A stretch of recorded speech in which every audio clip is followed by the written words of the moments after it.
Oke, setelah mempelajari karya lukisan dan arsitektur zaman klasik, maka Brunelleschi melakukan sebuah percobaan, yaitu bagaimana linear perspektif dapat menghasilkan ilusi tiga dimensi di atas permukaan datar atau dua dimensi.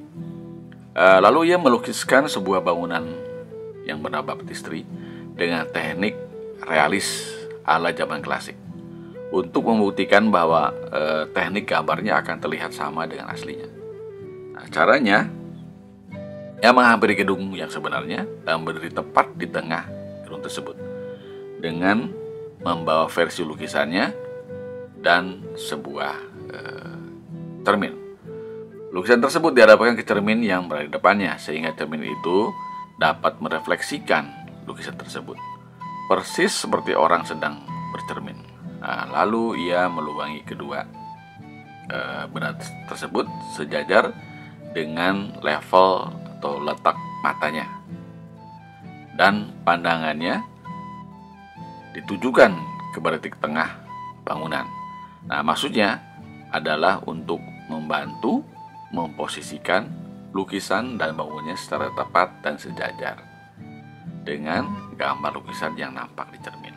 Nah, saya yakin ketika melakukan itu, ia berusaha bergerak maju atau mundur sampai di samping kanan, ya, dan kadang-kala menurunkan cerminnya untuk dapat menyamakan atau membandingkan besarnya bangunan yang tampak di cermin dengan objek sebenarnya. Melalui eksperimen ini, Brunelleschi mendapatkan sebuah teknik dasar perspektif linear, satu titik hilang. Nah, lubang yang ia buat di kedua benda tersebut untuk menentukan titik hilang.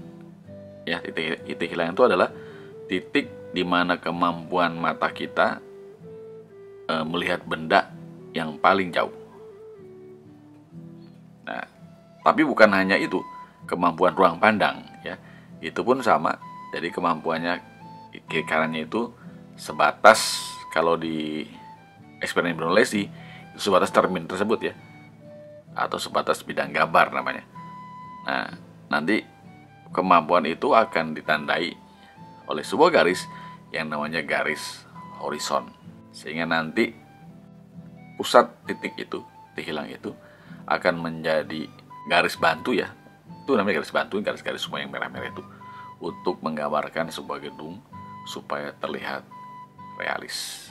Ya, jadi garis itu nanti akan membantu Brunelleschi menggambarkan benda atau gedung tiga dimensi, letaknya yang mana, yang di depan, yang di belakang, di tengah, itu nanti kelihatan dari garis bantu itu. Jadi itu kira-kira prinsipnya dieksperimenkan, dicoba oleh Brunelleschi.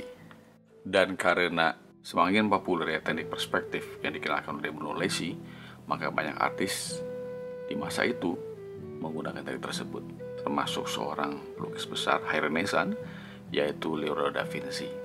Dia gunakan teknik yang sama ketika melukis The Last Supper di dinding sebuah gereja yang namanya Santa Maria della Grazie di kota Milan. Nah, pada lukisan ini Da Vinci menempatkan titik hilang dan garis horizon tepat pada wajah Yesus, sehingga setiap garis yang dibuatnya terpusat pada titik itu dan digunakan sebagai garis bantu atau guideline untuk menggambarkan interior ruangan, posisi meja, tempat makan, dan tentunya orang-orang yang terdapat dalam lukisan itu, sehingga tampaknya memiliki dimensi atau kedalaman dan sangat terlihat realis, sehingga setiap orang yang melihat lukisan tersebut seakan menyaksikan langsung peristiwa itu.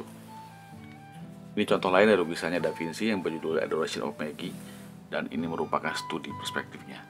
Jadi tidaklah heran ketika kita melihat karya-karya lukisan Renaissance tampak lebih realis dan indah dibanding abad sebelumnya. Bahkan teknik ini digunakan bukan hanya di Florence, Italia, tapi juga dipelajari oleh artis-artis di luar Italia yang memang kala itu berbondong-bondong untuk belajar kesenian di Italia, khususnya di kota Florence. Tentu selain Leonardo, artis Renaissance yang lain seperti Raphael menggunakan cara perspektif yang sama ketika melukis School of Athens. Ya, ini pun sama, lukisan fresko yang sangat besar. Ia menempatkan titik hilang di antara tokoh utama lukisan yaitu Plato dan Aristoteles, dan menjadikannya pusat garis perspektif.